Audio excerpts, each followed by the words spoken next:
Hey everybody, welcome back to Record-ology. Okay, we're headed back to the 90s with this one. It's a CD player that looks like a record player, this time from Vangoa. Vangoa, as you might remember, have made other products like a record player we reviewed recently. So I'm excited to see how this unit performs. It is a novelty item, but that doesn't mean it can't sound good and be really fun to use. So let's get into it. You're not going to want to miss this.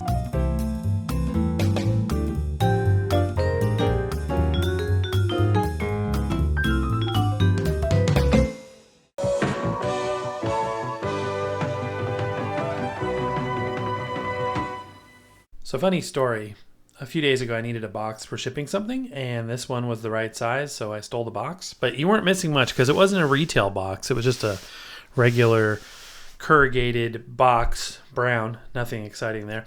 So here is the product. This is a CD all-in-one player that I think looks like a record player.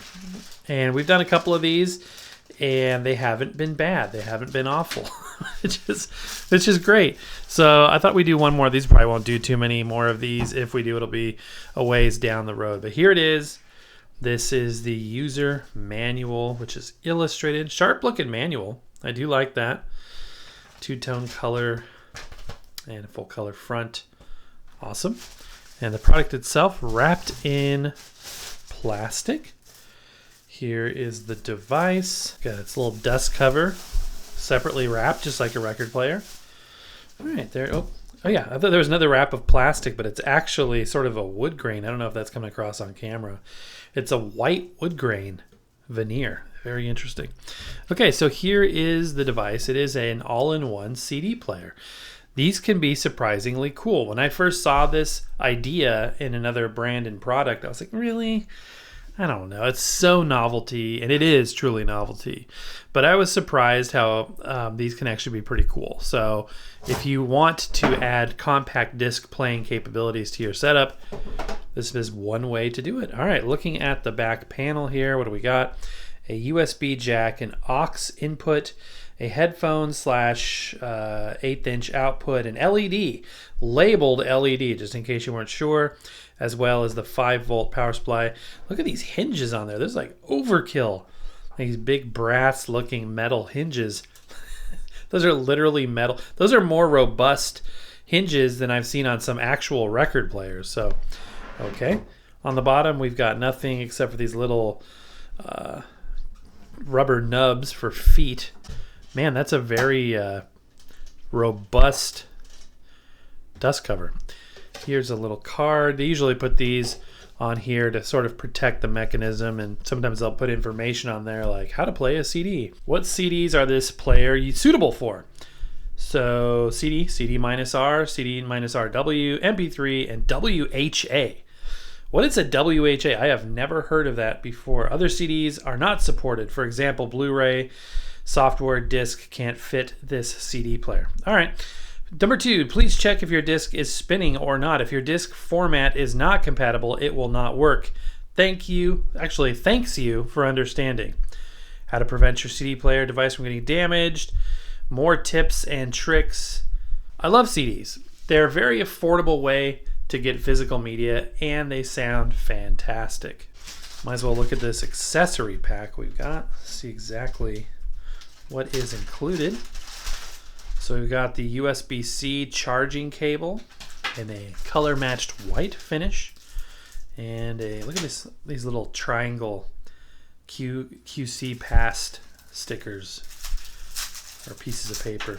Looks like there's a hole punch out in case they wanted to tie it on like a tag. I don't see tags very often anymore. True tags. Here is the remote. It is essentially a button cell, but it's actually got pretty substantial chunky rubber buttons, but I'm assuming that's just a membrane. Keypad underneath that, little plastic tab to remove for the battery. Yeah, infrared remote there. So what does it have function-wise? Obviously on and off, a mode selector switch. I'm presuming that allows you to switch between possibly Bluetooth.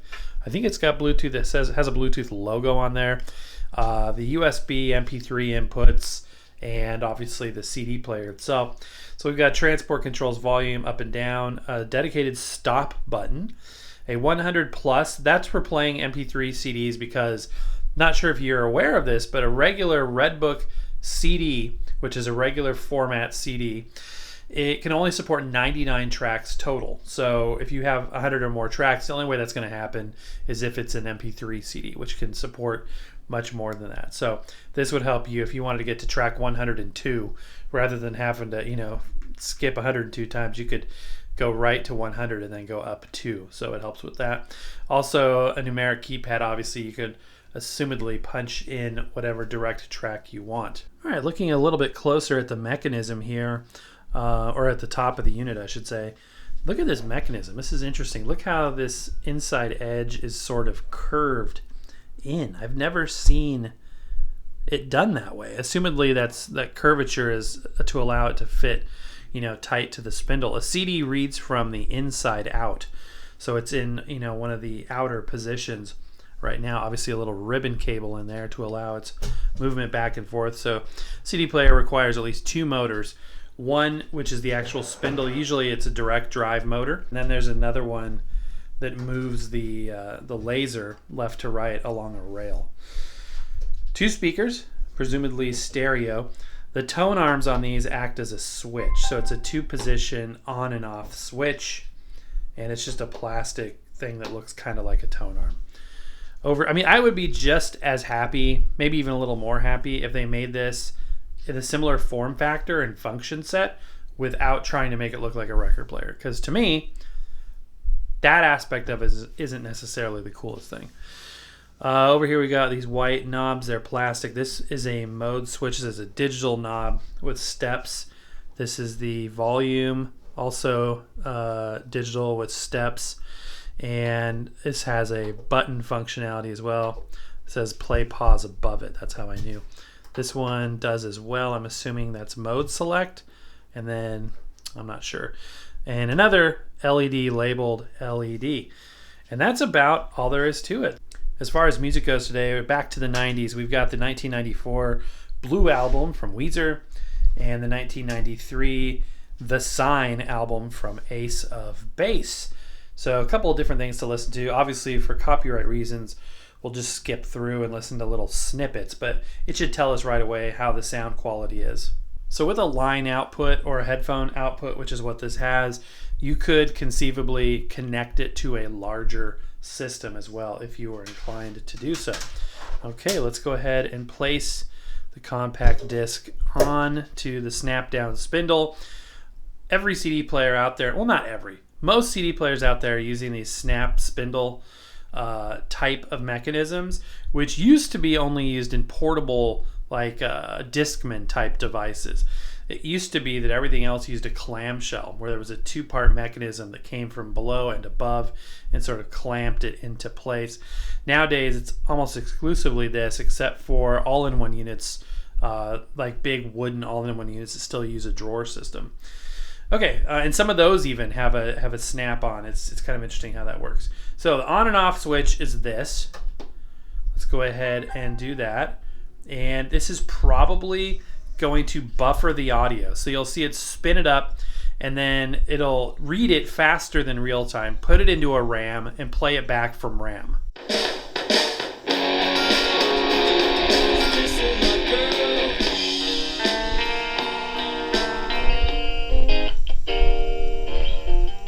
We'll get to the other disc in a minute. It sounds pretty small and thin. Honestly, not the best sounding speakers. Like if you just wanted something quietly next to you while you were working or something, this might fit the bill. It's definitely not a party box, party machine. Definitely not a boom box.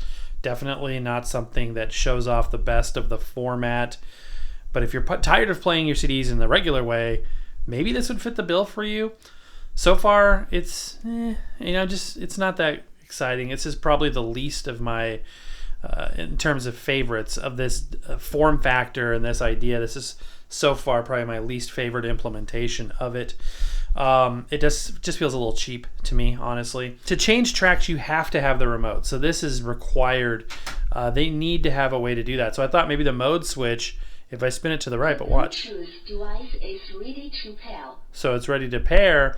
It goes into Bluetooth mode. So if you're like, oops, I meant to play my CD, and you go back to that, listen to how long it takes to get that music back on again. So we were playing music and we flipped it to Bluetooth by accident, and now we do want the music. How long does it take to play? So I'm just talking through this to kill time, because you're going to see it takes probably a good 30 to 45 seconds. And there it is. So yeah, that's not incredible. So let's see what we got here. So if I go to the right, Bluetooth device is ready to pair. Bluetooth mode. So that's receive Bluetooth and play your phone's audio through these little speakers. The Bluetooth device. So yeah, there's two modes. It's CD or Bluetooth. All right, just for grins, we'll go ahead and pair it. So it comes up as that. The Bluetooth device is connected successfully. Okay, so Bluetooth device is connected. I don't assume it's going to sound much better than the CD, but let's try to play a little Bluetooth audio on here. Okay, with it in Bluetooth mode, we're going to put a thumb drive in. It should start playing automatically. See it reading the drive. Music play mode. Fastbusiness.com. Drew Lock, 8 of 15, 91. That's a recording of the radio I made. Let's Let's go ahead and skip forward. Got some very random things We're on not it. going to keep you or me waiting any longer tonight. Let's. Okay. We're always glad to have you with us. I got a feeling 'cause I'm blue. All right. Well, that works. Again, the sound, actually the Bluetooth sounded better than anything on these, but it's all kind of sort of the same. I want to show you this manual. It's got some interesting things. Okay. So this is the singing arm. Speaker? No, that's a horn. There's a laser head underneath the disc. And the power interface is the jack for the power. Yeah, interesting stuff. Also, that weird audio format is actually WMA. And common faults. When the machine fails, please. It's just translation, but I'm just. Yeah. You gotta make your fun where you can find it, right? I'm easily amused. Let's go ahead and put on another disc. I promised further testing. For this test, we go with Ace of Base. Flip it on. Yeah.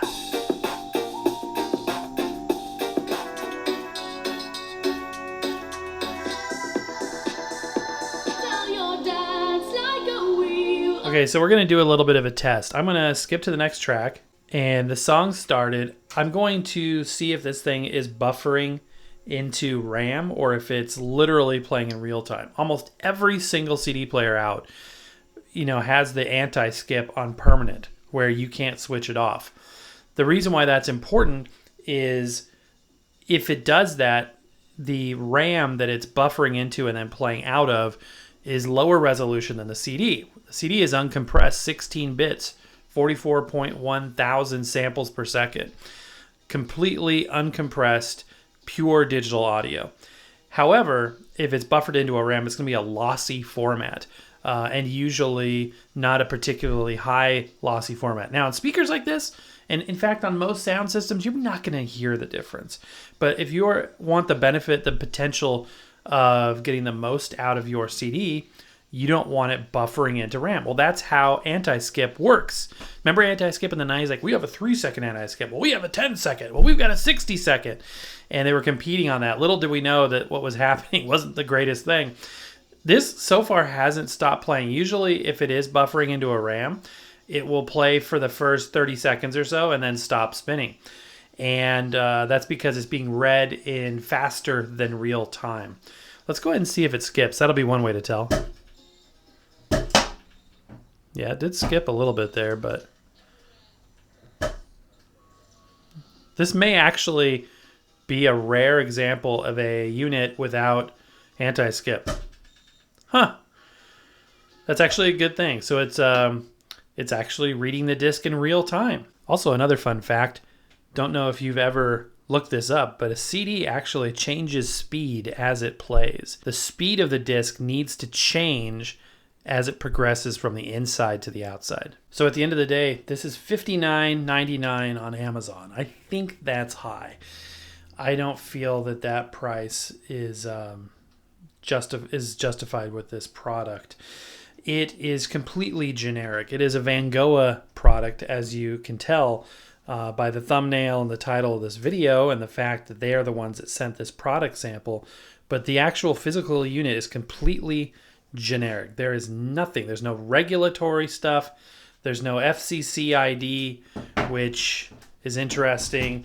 None of the stuff that came with it has a brand name, a contact number, an address, anything. It is all absolutely, completely, and utterly generic. Now, maybe the box had that information. Honestly, it very well could have, but this stuff does not. Just so disappointing. I always want these products to do well, to function well, and when they don't, it makes me sad. But that's okay, because we got more stuff coming in the future. There's a lot more coming your way here on Record-ology. A lot more turntable reviews. Got some very exciting things to share. I cannot wait to share it with you. But today's a beautiful day, and I hope you are having a wonderful time and a wonderful day wherever you are. I want to say a huge thank you for watching and for supporting us. You guys are the best. But that's going to do it for today. So happy record hunting, and we'll see you next time.